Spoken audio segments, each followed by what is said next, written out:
Assalamualaikum warahmatullahi wabarakatuh. Perkenalkan, nama saya Muhammad Alfidi Wildani dengan NIM 120210064 dari Prodi Teknik Sipil kelas RB. Di video kali ini, saya akan menjelaskan beberapa materi terkait dengan mata kuliah Mekanika Tanah 1. Materi yang akan saya bahas adalah yang pertama, proses pembentukan bumi dan patahan. Yang kedua, jenis peta geologi dan kegunaannya dalam konstruksi. Yang ketiga, proses pembentukan batuan, jenis batuan, serta mineral yang terkandung di dalamnya. Lalu, materi yang keempat adalah proses pelapukan batuan dan jenis tanah yang dihasilkan.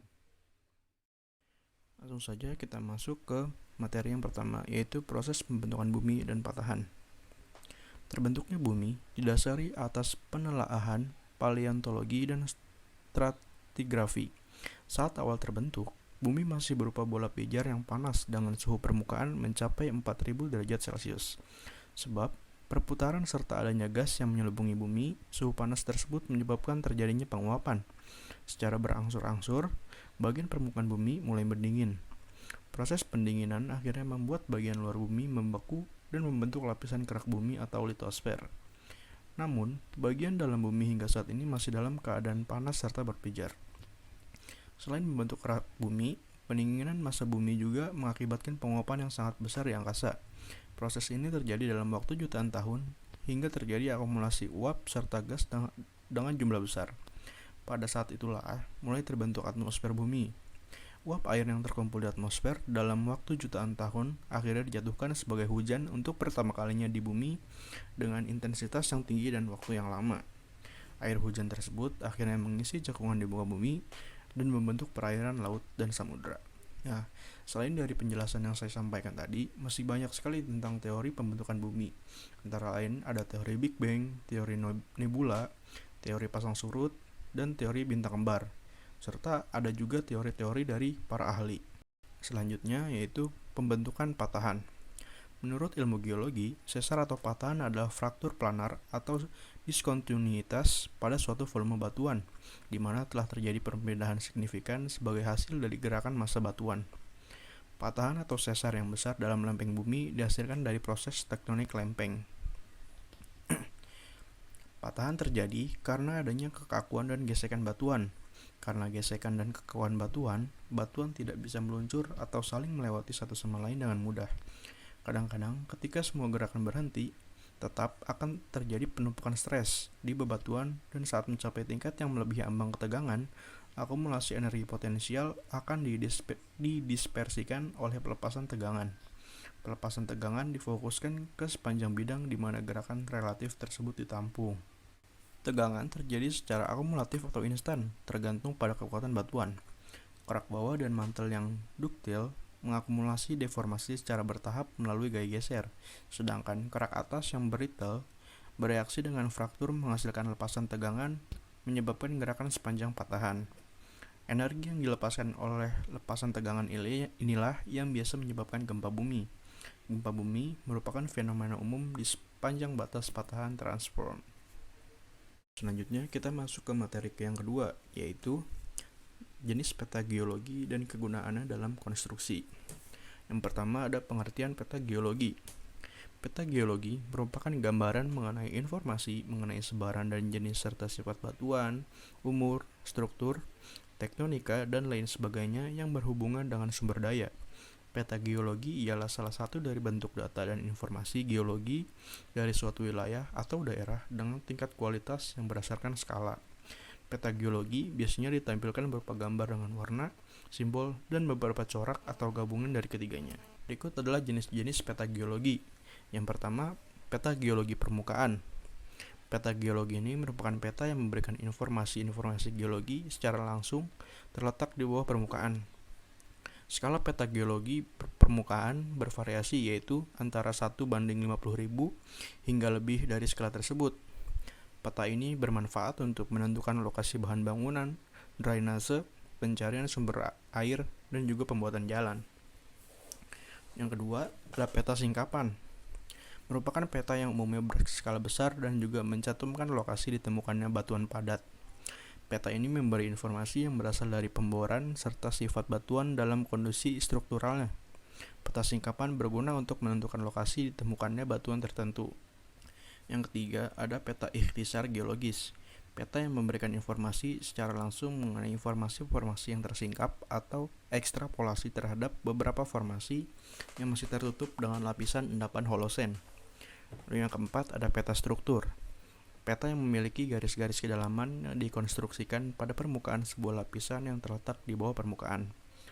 Lalu yang kelima, ada peta isopak. Peta yang menggambarkan garis-garis yang menghubungkan titik-titik sebuah formasi atau lapisan dengan ketebalan yang sama. Pada peta ini tidak ditemukan konfigurasi struktural. Peta isopak untuk mengetahui kedalaman lapisan melalui garis kontur. Dengan begitu, kita bisa mengetahui kedalaman suatu reservoir, memperkirakan bentuknya, serta batas-batas kedalaman reservoir. Lalu yang keenam, ada peta fotogeologi. Peta yang dibuat berdasarkan pada interpretasi dari foto udara. Peta ini harus berdasarkan keadaan yang sebenarnya di lapangan. Lalu yang ketujuh, ada peta hidrogeologi. Peta yang menunjukkan kondisi air tanah yang terdapat pada daerah-daerah yang dipetakan. Peta ini dapat diketahui juga lapisan kedap air dan tidak kedap air, berfungsi untuk menentukan daerah resapan air. Kita lanjut ke materi yang ketiga, yaitu proses pembentukan batuan, jenis batuan, dan mineralnya. Proses terbentuknya batuan secara umum dijelaskan dalam siklus batuan, di mana pada awalnya batuan berasal dari magma. Lalu magma mengalami kristalisasi sehingga membentuk sebuah batuan beku. Setelah magma menjadi batuan beku, terjadi pelapukan erosi dan transportasi sehingga menghasilkan batuan yang lebih kecil dan halus. Lalu terjadi transportasi dan mengendap sehingga menghasilkan sedimen. Sedimen ini mengalami kristalisasi, konveksi sehingga menjadi batuan sedimen. Batuan sedimen terjadi pelapukan atau bermetamorfosis menjadi batuan metamorf. Nah, batuan metamorf ini meleleh kembali menjadi magma dan begitu seterusnya. Ada jenis-jenis batuan. Yang pertama, batuan baku. Batuan baku adalah batuan yang terbentuk dari pendinginan magma. Biasanya terdapat di mantel bumi. Batuan baku dibedakan menjadi 3, yaitu batuan baku dalam, batuan baku luar, dan batuan baku korok. Batuan baku luar. Terbentuknya batuan ini karena proses pembekuan magma yang terjadi secara cepat di permukaan bumi. Jenis-jenisnya termasuk andesit, riolit, trakit, obsidian, serta basalt. Lalu batuan baku dalam. Terbentuknya di bawah permukaan bumi sebagai akibat dari pendinginan magma yang terjadi secara lambat sehingga akan tampak kristal mineral kasar atau holokristalin. Batas-batas antar mineral akan tampak jelas. Contoh dari batuan baku dalam adalah granit, syenit, gabbro, serta diorit. Lalu batuan baku korok. Batuan ini terbentuk di dekat permukaan bumi, terutama di rekahan litosfer bagian atas. Proses pendinginan magma akan lebih cepat dibanding batuan baku dalam. Contoh dari batuan baku korok adalah porfiri gabbro, porfiri granit, porfiri diorit, dan porfiri das. Nah, lalu mineral apa aja sih yang terkandung di batuan baku ini?